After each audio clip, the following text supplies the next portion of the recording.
Here we go. Okay.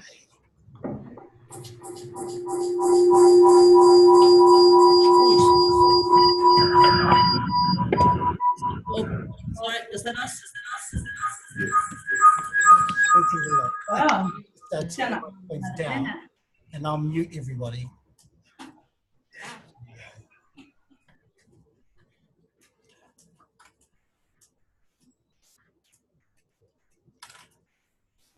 Okay, so malo le talo falava, palavanaka, kia orana, whakalofa atu, and warm Pacific greetings.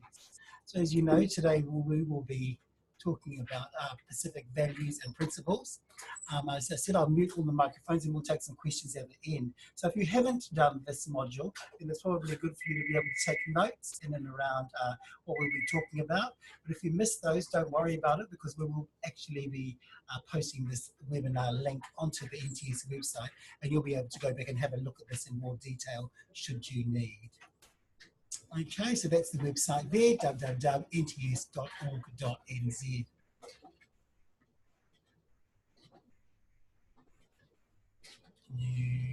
Okay, so what we'll do first of all, I think, is we'll probably go down and we'll have a look at how to log in. If you haven't logged in before, you should know how to log in by now.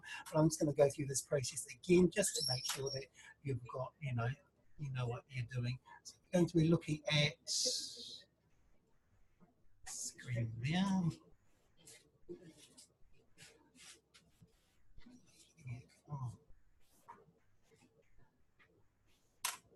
Just going to open up the NTS Online. Can everybody see that? Can you see that graph? Mm-hmm. Yeah. I'm just going to make it a wee bit bigger. There you go. So actually, I've already gone into the mainframe page, and this is what you'll get when you go into the classroom one here. So the classroom one here, the Pacific Principles and Values, I've opened it up. And you'll find these supporting documents and the reading material that you should need to complete this assessment. You'll find those here. So these three here: Pacific Values, Principles and Values, Career Force Tips, the Alamoe Pathways, and the Whānau Model Explanation. So you'll also find those here in the library. So Grant's uploaded all of these documents into the library to give you easy access should you need it. So if you download all of these things and have a read of them, then the assessment tasks will all be covered by those reading material. But if you haven't done one of these before, then these modules here at the bottom, Pacific Principles and Values, that's probably a really good place to start, because it gives you a lot of good basic information. So we'll go through that now, so that you can have a look at sort of, what you'll be looking at. So, it just gives you a really good background information. This is stuff that you may or may not know, but actually, so if you read through this quite clearly, it will give you all the information that you need. So, whilst we know that all Pacific cultures are different, we're all slightly different, I guess. The Samoans, Tongans, Cook Islanders, Niueans, same but different. I guess it's probably, the same as putting the Dutch, the French, and the German all together, because they're all white, but they're not really all white, are they? They've all got different cultural backgrounds, they speak different languages, and whilst they live in close proximity to each other, they're not all the same. So if we click along here to the next one, that's an introduction, then actually just gives us a bit of background information in and around, the different people of the Pacific. So the Pacific's made up of 22 different Pacific communities right across the Pacific region. So you'll be able to sort of see here the different groups of people where they live in New Zealand. So, from Samoa, the Cook Islands, Tonga, and Niue. Most of Pacific people live in Auckland. 65% of Pacific people live in Auckland. So there's probably about sort of 13 to 15% that live in the South Island, and then the rest is sort of spread out around the North Island. So this is going to, give you some understanding on how to interact culturally and in a sensitive manner, for your Pacific clients. Not just for your Pacific clients, but for everyone that we come in contact with. So, our relationship should always be mana enhancing. And I guess the good thing about what we do is that we look after people, and our connection to people is what gives us, it helps us in our work, really, doesn't it? So this is the model that we'll be looking at. or that it's part of the reading, and that's a formal whare model. So, you know, in lots of ways, it's very similar to the whare tapawhā model, but if you click on it, you'll see that, you know, the foundation is the family. We'll go through the different pose, and then the roof being culture. I'm going to click out of this now so that we can go through the actual module itself.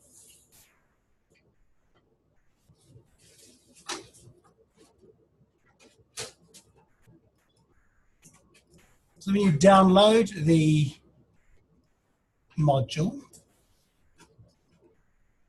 this will come up blank.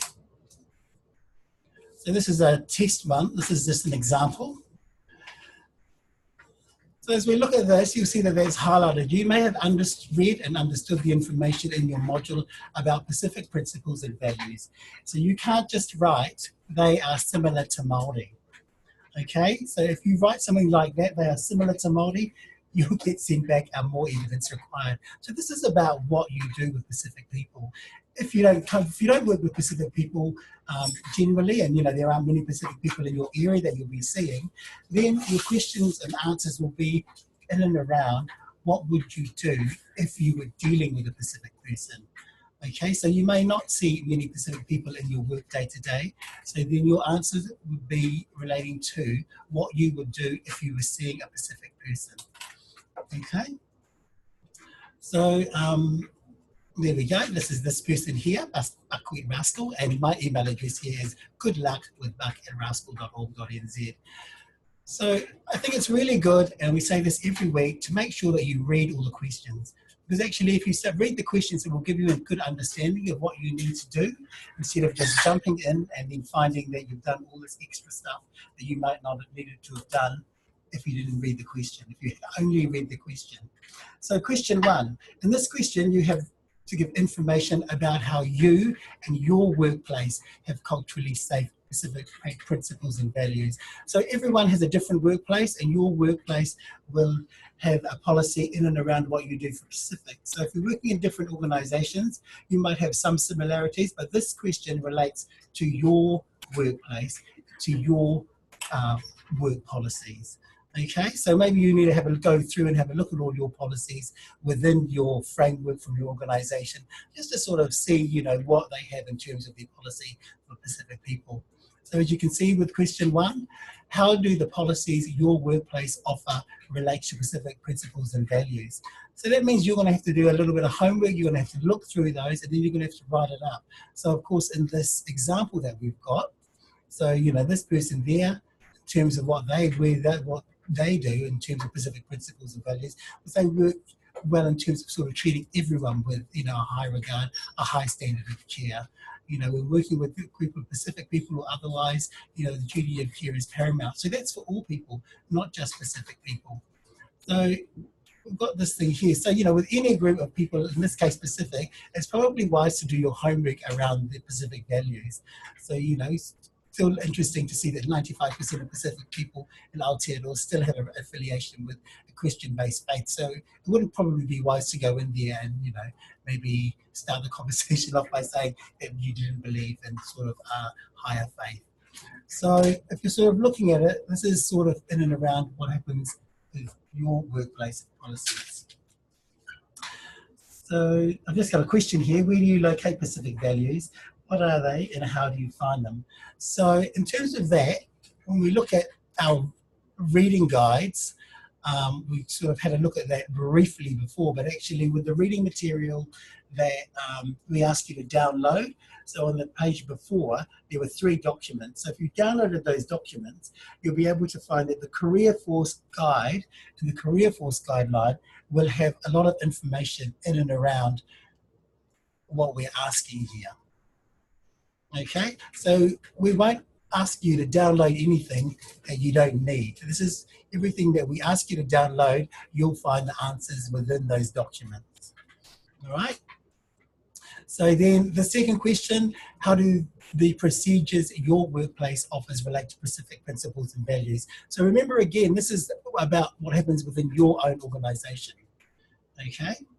So this, in this person's example, They have a Pacific cultural component understanding module for non-Pacific staff who work with Pacific peoples. So I guess, you know, some organisations will have a clearer policy on this, and your organisation might not have one. So, you know, the answer there could possibly be, well, actually, our workplace doesn't have a procedure for Pacific people, but if I was working with a Pacific person, this is what I would do with them. Okay.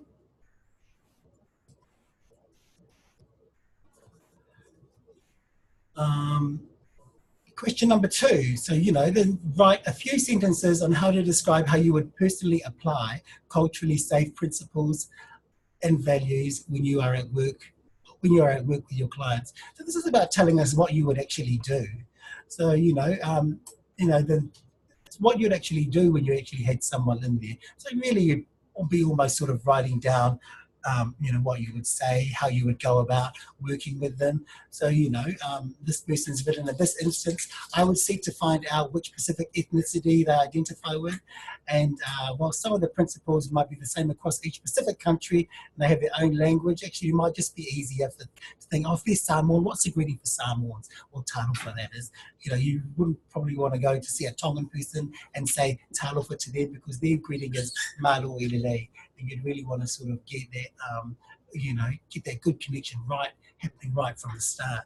So they're just very simple and basic things in terms of sort of what you would do. You know, how would you like to be treated if somebody came to talk to you? You know, what sort of things would you like them to say to you? How would you interact with them? So, you know, with that, you'd just be doing a little bit of groundwork, a little bit of homework, just so that you know that when you saw your client, that you'd be getting your relationship off to a really good start. So actually this sort of says, you know, a few sentences. This person's actually written a lot of sentences. So, you know, knowing that Pacific people are communal people and that we sort of do things together and collectively, then it might not be, so we do things collectively. So it's quite common, say, if, you know, you were seeing somebody in the family that they might want a support person, or they might want to have some people from their family there. And so don't get nervous about that. That's just in and around sort of sharing the information and sharing the load. So, you know, if I was sort of seeing an auntie, she might want the children in there, because then if you're actually talking with the children as well, then they'd be able to support that auntie to stop smoking too. So actually we sort of do things collectively and as a community as opposed to individually. I mean, you might still be able to sort of see someone individually, but don't sort of freak out, or if they want to sort of bring support people or they've got other people in the room. Okay, appropriate standards of dress. This is just, you know, a basic sort of common sense when visiting Pacific clients. So, yeah, that's sort of something that sort of, you know, you need to sort of watch out for. And if you get to the front door and there's lots of shoes at the front door, then that's probably a really good cue to actually take your shoes off as well, as opposed to sort of walking in with your shoes. So, you know, look out for those cues that sort of will help you with sort of dealing or working with people, working with Pacific people. You know, so it's anything, just like even their name. If you're unsure about how to even say their name, then just ask them. You know, just maybe you could like give it a go and sort of say, actually, am I saying that correctly? How do I say your name? What's the best, you know, what should I be calling you? You know, and then actually that would really help in terms of sort of gaining and building rapport. So if you don't know somebody's name, or you're having difficulty pronouncing their name, just ask them. It's not difficult to say, actually, have I got this right? What is your name? Maybe can you say it a couple of times and I'll repeat it after you. Really easy. Question number 3. So, you know, think about the clients you have had from at least one Pacific nation. So this is just an example. You know, actually you're thinking about them. They might, whatever the ethnicity is, Tongan, Samoan, or Fijian, and then write a few sentences to describe the culturally safe principles and values of this group, knowing that we're all slightly different, you know. So, you know, so this is really important. If you have not had clients from a Pacific area, then you need to answer the question about what you would do to make sure you looked after the Pacific principles and values of these clients. So if you look through that reading material, like that career force guide, it will give you examples, and it will give you really good sound information in and around these questions, what they're asking, and how you can sort of seek to sort of answer them. So this person, with their example, with the Samoan person, they would be seeking to support them to stop smoking. So, you would be very respectful. You'd introduce yourself, and if you're a Samoan, then you probably talk to them about your family connections. If you're not, then you've got no family connections to be able to sort of disclose. But actually, if you sort of ask them a little bit about where they're from, see a lot about, it's about sharing, isn't it? So if you're actually asking them where they're from, then actually you're building a good relationship. Get them to do some of the talking. They'll feel a lot more comfortable sort of with you after that. So, it's not uncommon for maybe to open a session with a blessing. And if you're not comfortable with saying a blessing, then actually you might just ask them if they would like to say a blessing. They may want to, they may not want to. But the thing about sort of opening a blessing with specific people is that it sort of opens and closes and gives us a good way forward in what we're about to discuss. So, if you're not comfortable about sort of doing a blessing or a karakia, it's absolutely fine. But it's might just be easier for you to say, ask them if they would like to start the session with a blessing, then, offer them that invitation. They may or may not accept, but if they do, that's probably a nice way to sort of get started. And it's sort of, it breaks the ice.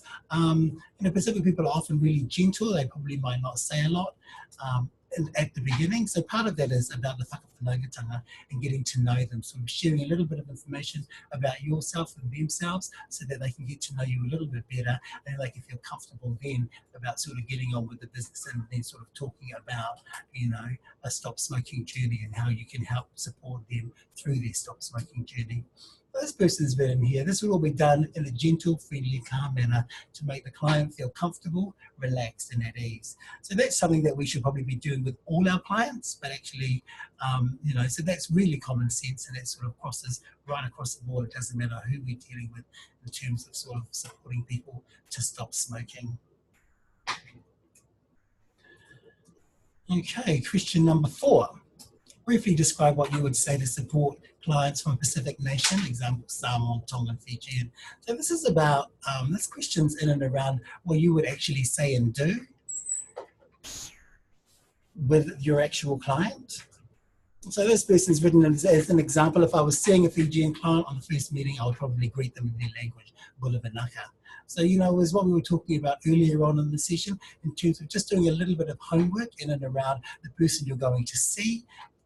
Chances are when you actually speak to them to make up that very thing, to make your first appointment, you'll get an idea of sort of, where they're from. You might just want to ask them where they're from, and that way then you can sort of do your homework in and around what greeting might be appropriate. You may have been there before, and so you'll be able to maybe talk about that experience. Part of this is sort of, this person here, for the example, is written, that they would, I would talk a little bit about myself and my family heritage. And I guess that sets the tone of one as sharing between two people. So, in terms of, you then go on about explaining your work. So you would need to write down, what you would actually do with that person, whether they be Samoan or Tongan. So that's an example of, supporting a client from a Pacific nation. As you can see, that person's sort of written 3 things. The assessor's given it a tick. So you'll be able to sort of realise that that's the sort of thing that they're after. What body language do you use to support Pacific clients? So, in terms of sort of being open and relaxed, friendly, with, going there with a smile and taking your shoes off at the door. So that's always going to work better than if you're sitting there with your legs crossed and your arms crossed and sort of being closed. So body language is really important. It's about sort of looking people, with open palms and creating a really nice communication style, So non-verbal communication, see with Pacific people, it's interesting. So, with when I was young, growing up, as an adult, you would never look an adult in the eye. So, if you were being spoken to by an adult, we would look down on the ground, which was great when I was at home with other Pacific people. When I started going to school and the teacher was talking to me and I'd be looking at the ground, they'd be saying, look at me, look at me. So, all of a sudden you realise that, the cultural cue for European wasn't the same, which meant, a sign of respect is to actually look them in the eye. So if you come across Pacific people and you are talking to them and they're looking down on the floor, or they're averting their eyes from you. It's not that they're being disrespectful, it's just that's their way of being respectful. So depending on where they're from, if they were born in New Zealand, then they probably would be great about looking you in the eye. But if they're from an island in the Pacific, then chances are they may sort of be looking down to avert their gaze. So don't be think that it's a sign of disrespect. It's just another cultural cue that you'll now know. So if they're talking to Pacific people and they're not looking at you directly in the eye, they are still listening, but then it might be part of that sort of body language, visual cues for you to be able to change that and enhance that communication with them. How do you behave to support Pacific client needs? Well, probably the same as you would sort of behave when you were supporting everyone's needs, but I guess with Pacific clients, as you would do any, respect, patience, and understanding. I mean, keep checking in with them to make sure that they understand what you've been sort of talking about. You know, if English is their second language, then you're going to have to speak a lot slower, and maybe that's when you'll need the support from somebody in their family. So I was working with somebody once, you know, an auntie who didn't really speak much English, but it was great because her daughter was there to be able to translate. So actually use members of the family there to be able to sort of to communicate, and to sort of double check that they're understanding what you're talking about.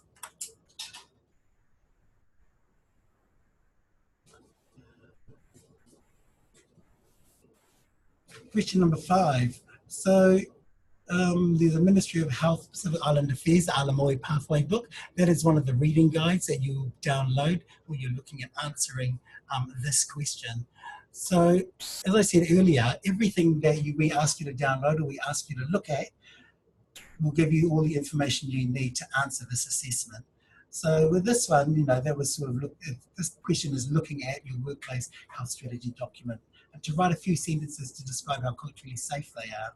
So, you know, at the bottom here it says, if you do not have a health strategy document, then maybe you could talk about what your strategy document, you know, looks like and what it should have in it, when it relates to Pacific people.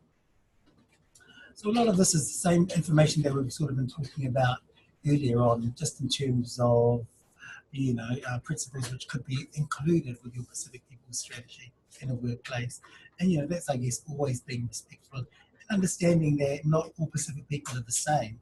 So actually doing your homework and finding out, you know, about your client, where they're from, and just a little bit about sort of, you know, even the greeting, so that you'll be able to understand that there are some commonalities across the region, but in actual fact, there are also a lot of differences and customs sort of associated with all the different Pacific nations.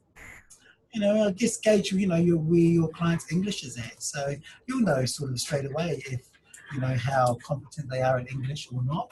And then you'll be able to sort of modify your language accordingly. So if you know that someone's sort of, you know, when you're sort of talking to them, their English is not forthcoming, then chances are you probably don't want to be speaking English really quickly and using really big words that they don't understand.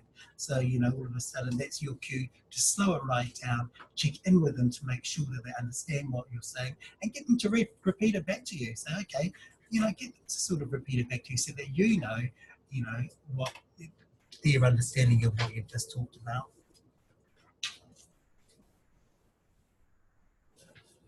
Great. So we're with question number 6. Describe the importance put on family and kinship for Pacific nations. What other values related to family and kinship? So I guess we've been talking about this right from the start of this tutorial, that, you know, with Pacific people, we are a collective people. And for this model answer, you know, family is at the heart of all Pacific people. So our connection to family and the wider and extended family is really strong and important. So, you know, understanding that the way we sort of work, live within sort of communal church spaces, family spaces, workplaces and church, that, you know, it's a lot easier for us to do things together, and our outcomes of sort of doing things together and the strength that we have in unity and being collective is probably a lot more than it would be individually. So this person says, being someone myself from a toddler, it was always about the us and never the I. So I guess sort of, you know, when that's something that has always been totally within sort of the way you live, we only ever sort of see the eye, and it would be similar right across sort of all different Pacific nations. But you know, I've come across other Pacific people that have been born here in New Zealand that don't have affiliations to sort of the eye, and they're quite happy walking in both worlds. So just in terms of sort of what are the values related to family and kinship is what that question's asking about. I guess so, you know, with this assessment, as you see, there's only 7 questions. A lot of these things, when you look at them, have sort of, I just asked for sentences, you know, write a few sentences. So, you know, just be careful of how much you're writing. Remember, we don't sort of want a great big essay, but it would just be good to get your answers clear and concise. So finally, for this assessment module, you know, discuss this assessment with your manager and have them verify that, you know, you work as described and, you know, as what you, so that they know that that's actually what you do, and you'll be able to sort of send that through. So there are only 7 questions in that assessment. And they are all pretty much covered in any of that sort of supporting and reading material. The Whānau Whale model is gives you a good understanding of sort of, you know, ways of working with Pacific. I'm just going to show us that. I'll open it up and we can have a look at it. So I'm just going to close out of that screen there and open the next screen.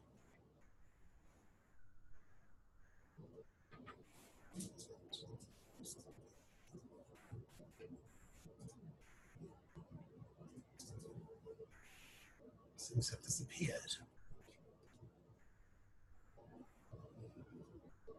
Excuse me. Can you see there?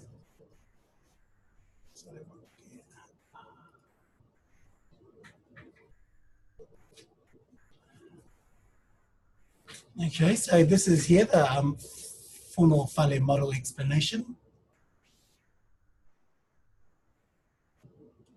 So this was by Fuimaono Carl Puloto Enderman. He was one that put this together. So as you can see here, gosh, it's quite small, isn't it? So in terms of what the Whānau Whale model looks like, this is a Samoan whale, that's why it's called the Whānau Whale. And whānau is a meeting house. So, you know, so when we have a whānau, it's the same as having a hui, it's the same as having a meeting. So this is the place where we meet. So on the foundation is the family. So family sits strong within anything. And then we have the pose that keep the whale up, and they represent the physical, the spiritual, and the mental, and the other. And the other can include your sexuality, your gender, your age, your social status. And then above all of that, creating the shelter is the culture.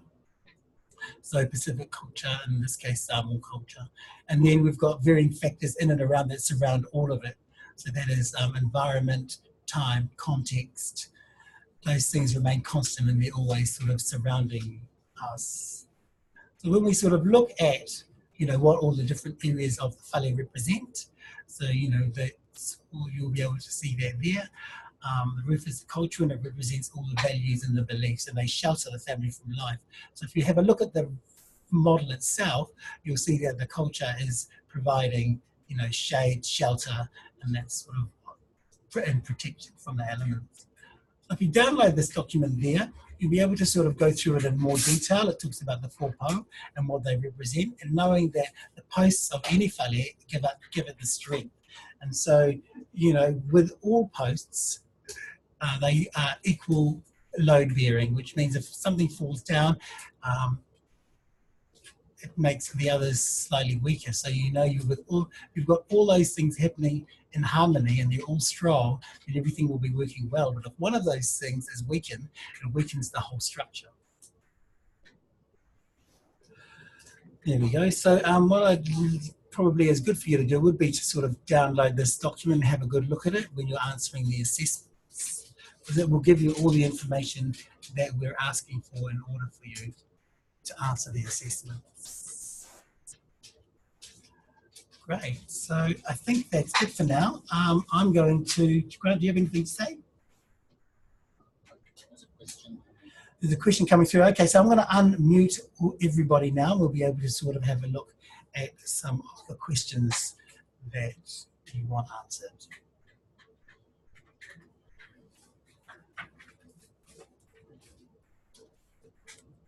Okay, great. Talofa, I'm taking questions now.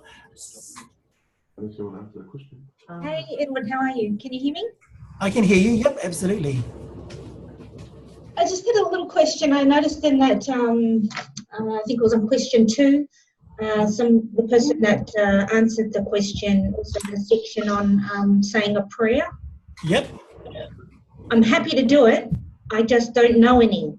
Okay. And is it all right to use a Māori